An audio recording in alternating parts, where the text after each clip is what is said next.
오늘 본문은 만만치 않은 본문이기 때문에 먼저 말과 글에 대해서 두 가지를 말씀드리고 본문을 살펴보려고 합니다. 첫째, 말과 글은 듣는 사람의 이해력에 따라서 쉬운 것도 있고 어려운 것도 있습니다. 그래서 같은 글이라도 어떤 사람은 쉽게 이해하고 어떤 사람은 어려울 수 있습니다. 예를 들어 봅니다.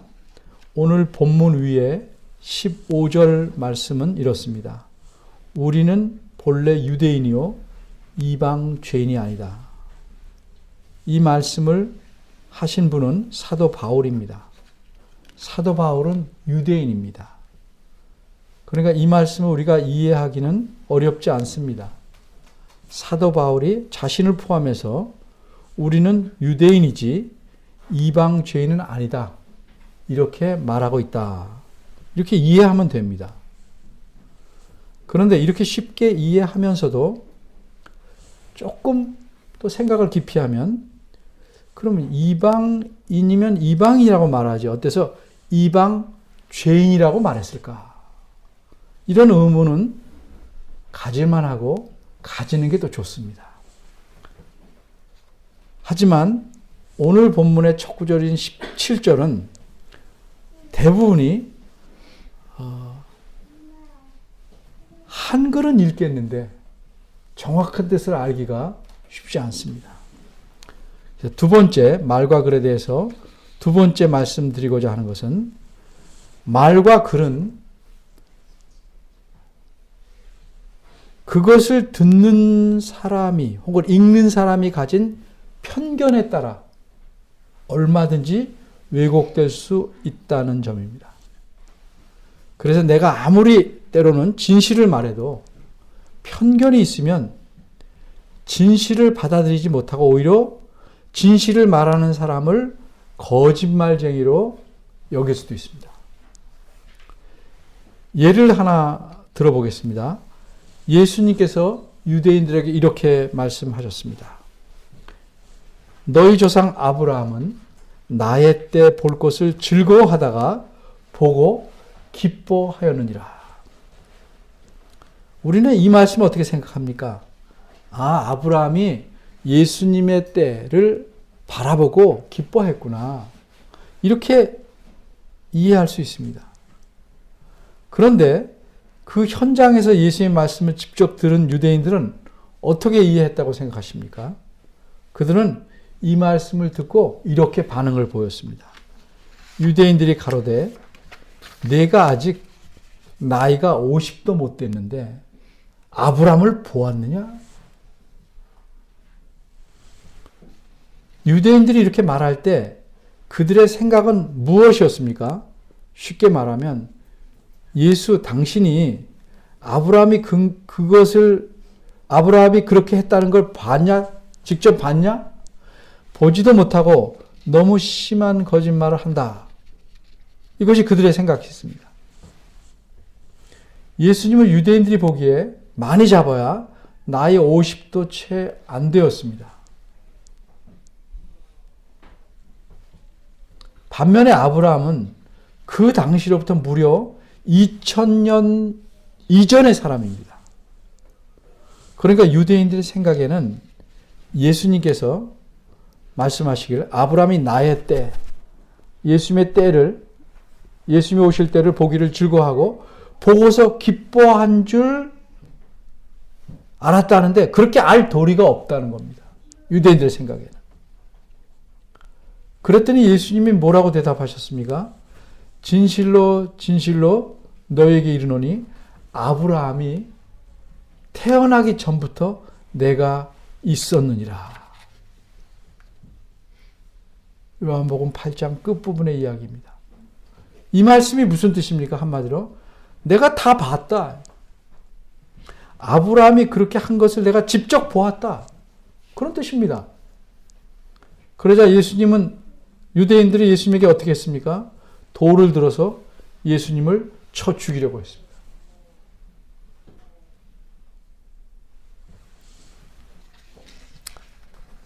다시 한번 말씀드립니다. 오늘 본문은 이해하기가 쉽지 않지만 반드시 알아야만 하는 내용입니다.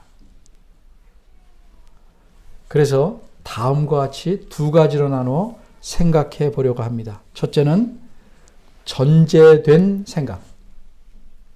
둘째는 반박의 논리. 첫째입니다. 전제된 생각. 갈라디아서 2장 11절에서 21절은 한 덩어리의 글입니다. 근데 이 글은 두 부분으로 나눌 수 있는데 그 앞부분은 11절에서 14절입니다. 그리고 뒷부분이 15절에서 21절입니다. 근데 이 앞부분은 뒷부분이 있게 만든 사건에 관한 이야기입니다. 다시 말해서 11절에서 14절까지의 사건 때문에 사도 바울은 15절에서 21절까지를 말씀하게 된 것입니다. 그럼 11절에서 14절 사건은 무엇이었나? 지난 설교에서 말씀드렸지만 내용을 다 우리가 기억하지 못합니다. 제가 말씀드리면 들었다만 압니다.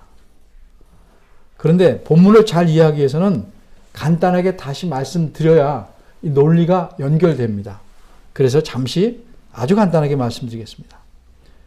베드로 사도가 안디옥이라는 곳에 가서 그곳 그리스도인들과, 그러니까 이방인으로서 그리스도인들과 식사를 하고 있었습니다. 그 식사 자리에 예루살렘에서 온 유대인들, 유대주의자들이라고 우리가 평할 수 있는 사람들이 오게 되니까 베드로가 슬그머니 그 자리를 피했습니다. 그랬더니 베드로와 함께 있던 유대인들, 즉 유대인으로서 그리스도인이 된 사람들이 베드로처럼 함께 자리를 피합니다. 왜 피했습니까? 그 유대주의자들을 두려워했기 때문입니다. 그 유대주의자들을 12절에서는 할례자들이라고 말하는데 그 사람들은 주로 할례를 중요하게 여겼습니다. 예수 믿어도 할례는 받아야 된다. 이렇게 주장합니다. 그러자 마침 그 자리에 있다가 그 장면을 보게 된 사도 바울이 모든 사람 앞에서 베드로를 책망했습니다. 그 책망한 내용이 14절입니다. 그리고 이어서 15절에서 21절을 사도 바울이 말씀한 건데 어떤 학자들은 이것이 베드로와 거기 있는 사람들에게 말한 내용이다 보기도 하고 또 어떤 분들은 그렇게 말했을 수도 있지만 이 본문은 갈라디아 교인들에게 들으라고 쓴 것이다. 이렇게 말할 수 있습니다. 어쨌든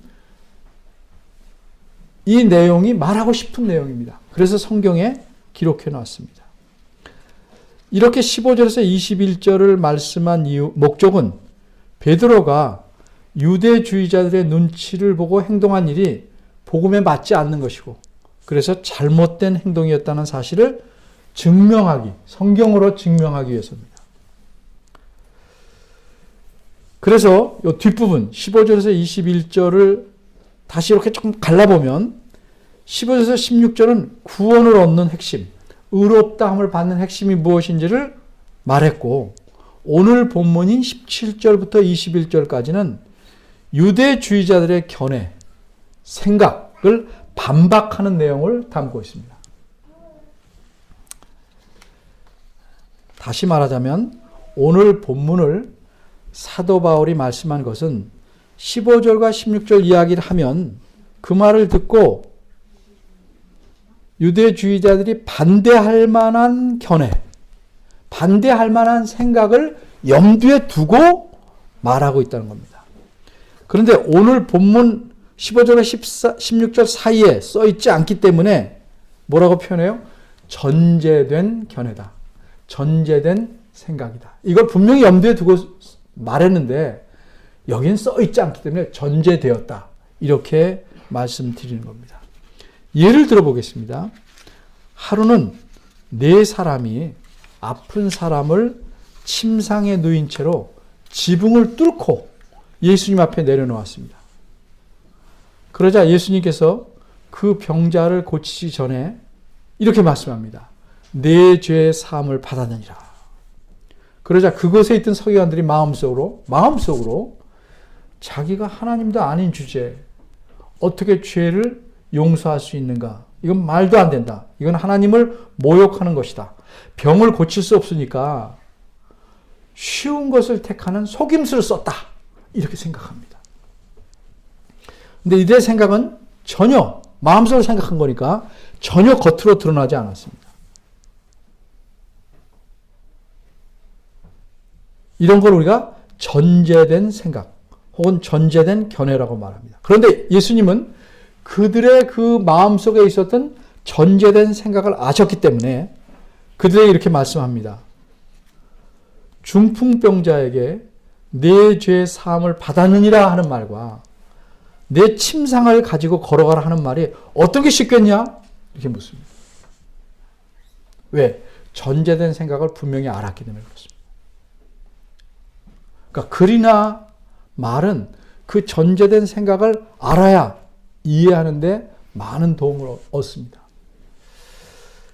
이처럼 사도 바울이 유대주의자들이 전제하고 있는 생각이 무엇인지를 알기 때문에 그것을 가정하고 17절부터 논리를 전개해 나가는 겁니다.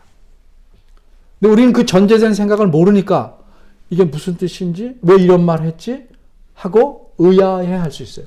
그래서 그 전제된 생각을 무엇인지 제가 말씀드리는 겁니다. 그걸 어떻게 알았냐는 오늘 증명할 수 없고, 어쨌든 전제된 생각이 이거고, 거기에 대해서 반박하는 것이 17절부터다. 이렇게 아시고 들으시면 오늘 본문을 이해하는데 많은 도움이 될 것입니다. 그럼 유대주의자들의 그 전제된 생각은 어떤 것이었나? 먼저 유대주의자들은 누군지 간단히 말씀드립니다. 유대주의자들이라는 건 유대인이었다가 예수님을 믿게 된 사람입니다. 그렇다고 해서 유대인이 아니진 않죠. 유대인은 뭐예요? 하나님만 믿지 예수님을 안 믿는 사람들이에요. 그런데 예수님을 믿게 된 사람인데 이 사람들은 예수님을 믿으면서도 무엇을 주장하냐면 사람이 구원을 받으려면 율법의 행위가 꼭 필요하다라고 주장합니다. 자기네들 오랫동안 익숙해온 것을 주장하는 겁니다. 쉽게 말해서 예수님을 믿는 믿음에 율법을 지키는 것을 추가해야만 구원을 얻는다 하는 입장을 가진 겁니다. 반면에 사도 바울은 16절에서 보는 바대로 의롭다 되는 것, 구원 얻는 것은 율법의 행위와는 조금도 관계가 없다고 주장합니다. 구원은 오직 믿음, 예수 그리스도를 믿는 믿음만으로 된다고 주장합니다. 그래서 16절을 보면 율법의 행위라는 말을 반복해서 3번이나 쓰고 그거 대조해서 그리스도를 믿는 믿음과 대조해서 막 강조합니다. 그럼 이런 사도 바울의 말씀, 가르침을 듣고 유대주의자들이 자신의 생각을 쉽게 포기할까요? 아닙니다. 성경적이 아니라는 것을 알면서도 자기가 좋다고 생각하는 걸 끝까지 고집하는 사람들이 굉장히 많습니다. 내가 좋은 것이 성경 정보도 우선이라고 생각하는 사람이 의외로 많습니다.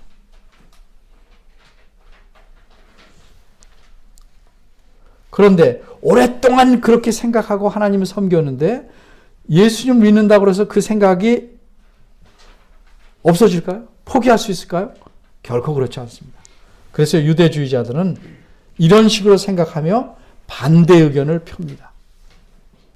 뒤에 5장에 보면 알지만 할례가 필요 없다. 예수 믿으면. 예수 믿는데 구원 얻는 데는 할례가 필요 없다. 이래서 그렇게 말한다고 사도 바울은 핍박합니다. 오직 예수 그리스도를 믿음으로 의롭다함을 받는다. 이런 가르침을 준다고 해서 핍박합니다.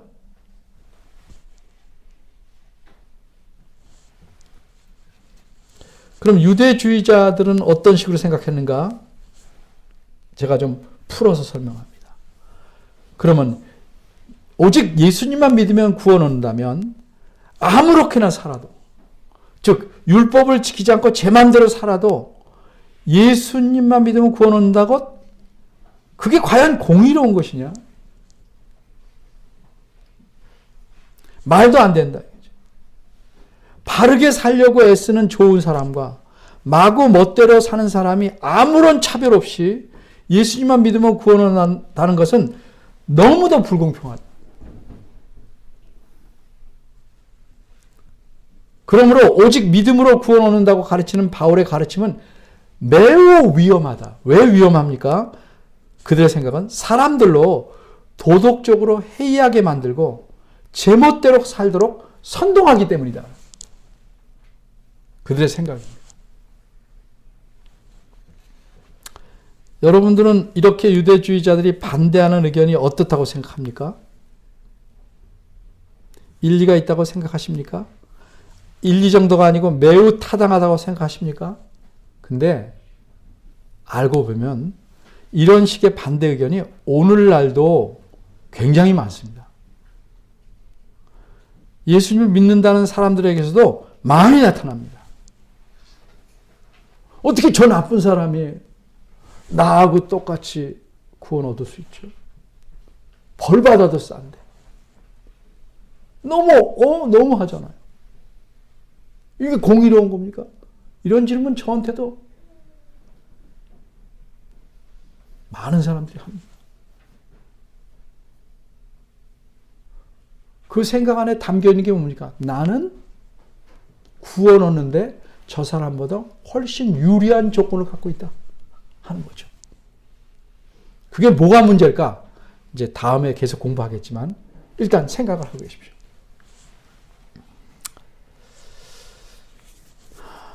이렇게 유대주의자들이 이런 식으로 반대하는 것이 옳겠습니까?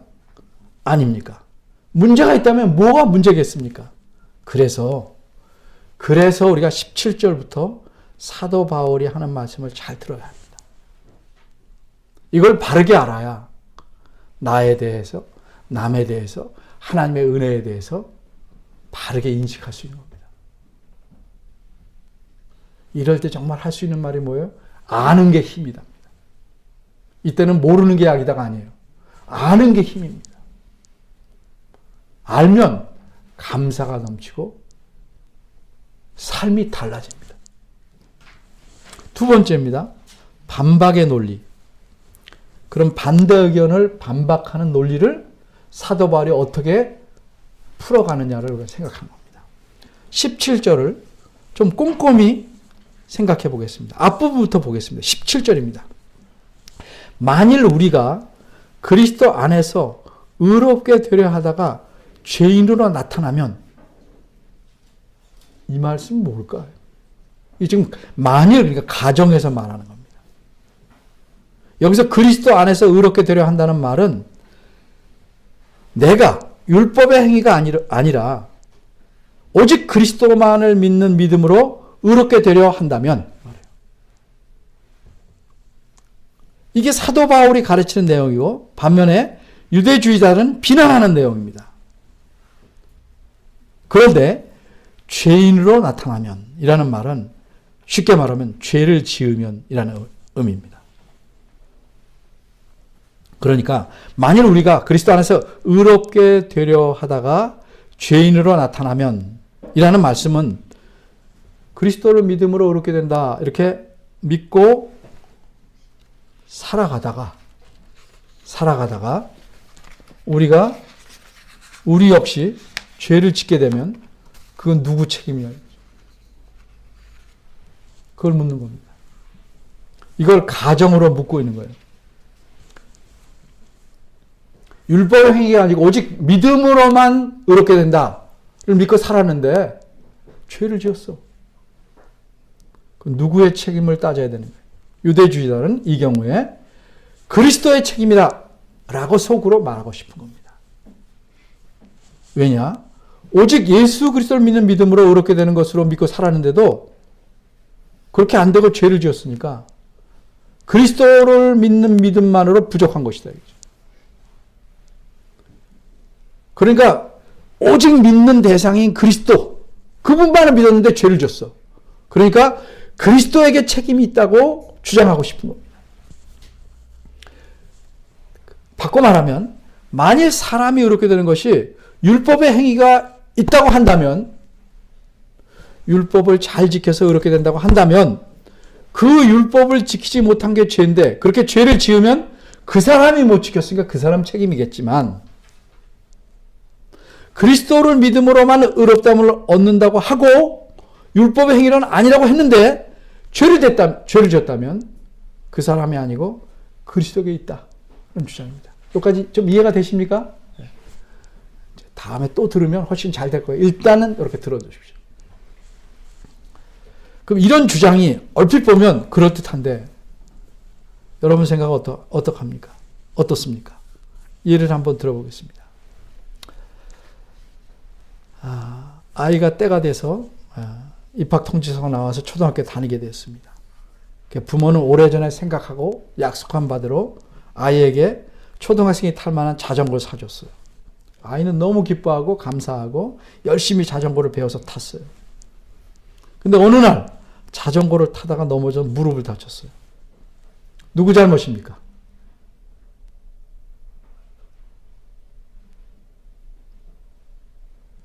이 잘못이 책임이 자전거를 사준 부모에게 있습니까? 자전거를 조심해서 타지 않은 본인에게 책임이 있습니까? 물론 부모는 내가 안 사줬으면 안 다쳤겠지 할 수도 있겠지만 그건 모르죠. 그건 부모가 갖는 생각이고 책임을 부모한테 돌리면 안 되죠. 자기가 잘못해놓고 왜 부모님 날 낳으셨어요? 이런 망나니 같은 자녀들도 있어요. 부모가 그렇게 나쁘게 하라고 그랬나요? 자기 책임이죠. 왜 그리스도에게 책임을 돌리냐 이거죠.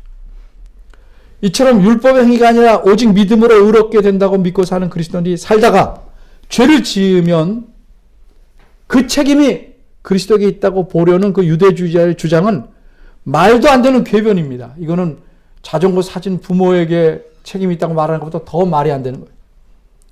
그래서 사도 바울은 17절 하반절에서 그리스도께서 죄를 짓게 하는 자냐? 죄를 지으라고 선동한 자야? 이런 뜻입니다. 결코 그렇지 않다. 그렇게 강하게 반박하고 있는 것입니다. 그럼 죄를 지은 책임은 누구에게 있는가? 여러 번 얘기했죠. 그 책임은 본인에게 있는 것입니다. 본인. 그 이유는 무엇인가?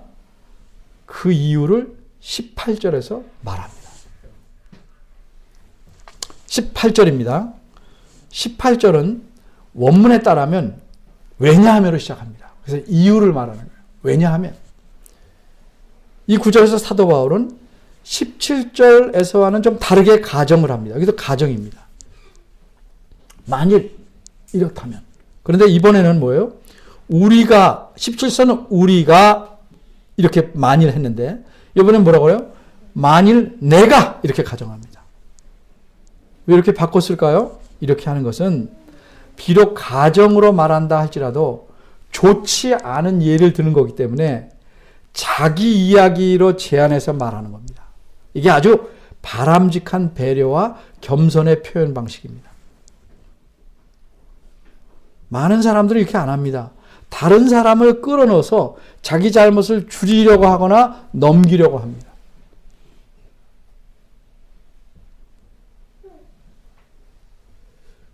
그래서 이거 누가 그랬어? 그러면 우리가 그랬어요. 옆에 있는 사람을 끼어들고 들어가. 근데 책임을 지는 사람은 어떻게 해요? 얘는 안 그랬고요. 제가 그랬습니다. 이렇게 하는 것이 바람직한 거죠. 지금 나쁜, 좋지 않은 얘기이기 때문에 우리로 말았다가 자기 하나에게만 제한해서 지금 가정을 18절에서는 하고 있는 겁니다. 18절을 원어대로 풀이하자면 바울은 이렇게 말한 겁니다. 왜냐하면 만일 내가 헐었던 것들, 그것들을 내가 다시 세운다면 나를 범법한 자로, 죄인으로 내가 만드는 것이기 때문이다. 이렇게 말합니다. 이 말씀의 의미를 알기 위해서 좀 설명하겠습니다. 여러분이 아시다시피 사도 바울은 유대인입니다. 유대인 중에서도 보통이 아니라 아주 열심히 많은 유대인입니다. 그는 율법에 대해서 교육을 많이 받은 학자입니다. 그리고 그는 율법대로 살려고 아주 힘썼습니다. 그래서 그리스도인이 된 유대인들이 율법의 가르침을 따르지 않는다고 해서 그들을 잡아 옥에 집어넣으려고 외국까지 가던 사람입니다. 그런데 그가 예수님을 믿게 됩니다. 그리고 오직 믿음, 예수님을 믿는 믿음으로만 의롭게 된다고 가르쳤습니다. 다시 말해서 이전에 유대인으로서 배워왔던 그리고 지켜왔던 율법의 행위로 사람을 하나님 앞에 의롭게 된다는 생각과 사고 체제를 마치 세웠던 건물을 부숴버리듯 헐어버렸습니다. 이 18절 앞부분에 내가 헐었던 것들이라는 바로 그런 걸 가리킵니다.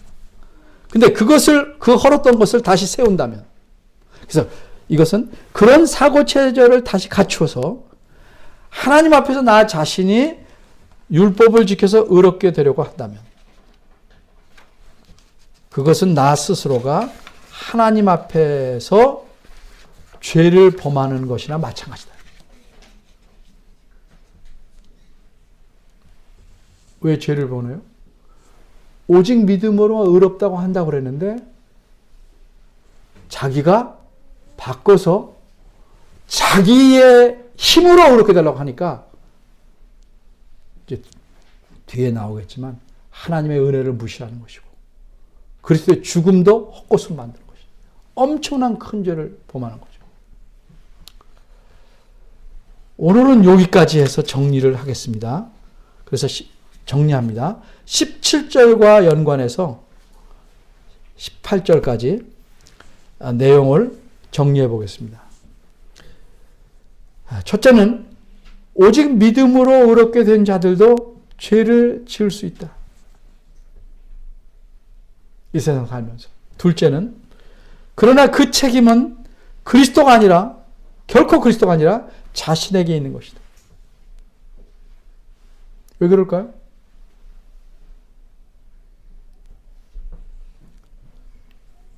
셋째는 오직 믿음으로 의롭게 된다고 믿는 자가 죄를 짓는다고 해서 다시 율법을 지켜서 의롭게 되려고 한다면 그것은 하나님 앞에서 죄를 범하는 것이다.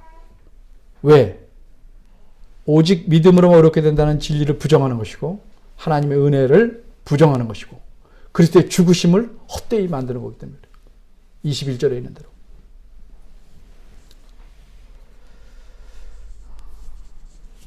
그러면 왜 죄를 짓는가?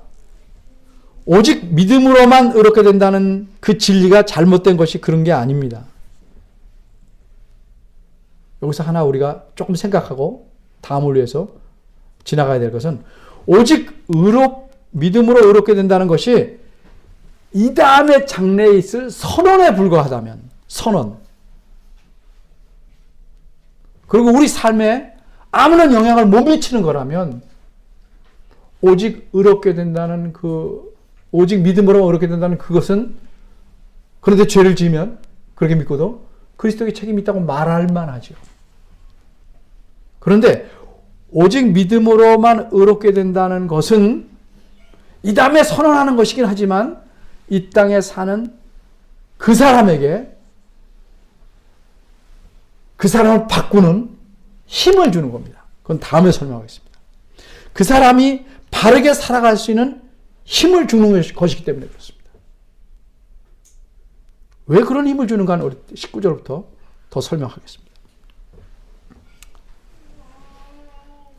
우리는 하나님의 은혜로 오직 믿음으로만 의롭게 된 자입니다. 우리가 합당하게 살지 못한다 해도 우리의 구원은 취소되지 않습니다. 우리가 부모의 자녀인데 자녀가 많이 잘못한다고 해서 그 자녀가 그 부모의 자식이 아닌 것은 아닙니다. 심지어 호적을 파가라 이런 말을 듣는다고 해서 자식이 아닌 것은 아닙니다. 하나님은 그렇게 하시지 않습니다. 근데 동시에 사실이 뭐냐면 오직 믿음으로 그렇게 된 자는 그렇게 되고 나서는 죄는 지을 수 있지만 함부로 살려고 하지 않는다 하는 것도 사실입니다. 왜? 믿음으로 그렇게 한다는 것이 그 사람을 바꿔놨기 때문에 그렇습니다. 결코 함부로 살려고 하지 않는다. 죄를 지으려고 원하지 않는다는 거죠. 전처럼. 이 사실을 우리가 잘 기억해야 됩니다.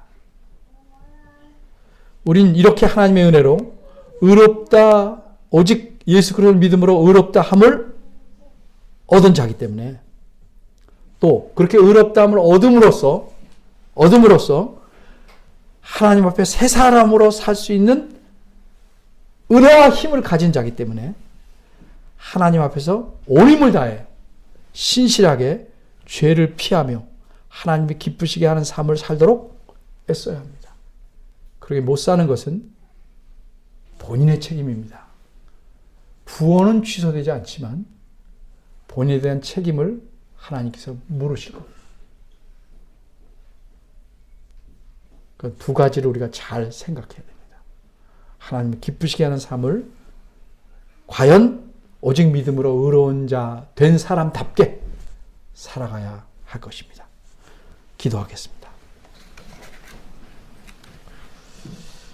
은혜로우신 하나님, 우리의 힘으로 능력으로 공로로 하나님 앞에 의롭다 함을 얻는다면 그 누구도 의롭다 함을 얻을 자 없습니다. 그러나 하나님께서 그리스도를 우리 대신 죽게 하심으로 그리스도 안에서 그분의 희생으로 우리가 의롭다함을 얻었습니다. 하지만 우리는 나약하고 아직 우리 안에